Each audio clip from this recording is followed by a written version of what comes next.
নমস্কার। কবি সন্দীপন বেরার লেখা জেগে ওঠার ঘুম কাব্যগ্রন্থের অন্তর্গত একটি কবিতা আমি পাঠ করে শোনাচ্ছি।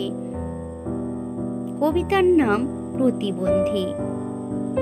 নীল আকাশের নিচে দাঁড়িয়ে থাকি, স্বপ্ন আঁকি মিছে। দেখছি বিকেলবেলা চলছে ওদের ফুটবল পায় খেলা। আমার ইচ্ছে হাজার বয়ে, খেলতে নামি জয় বা পরাজয়ে।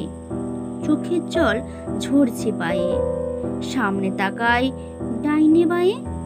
সাগর নদী মাঠ পাহাড়ে কল্পনাদেরও ছুটে যাই বন বাদারে। পা দুটি যে আমার ভাঙা, পাইনি ছুতে কুমির ডাঙা।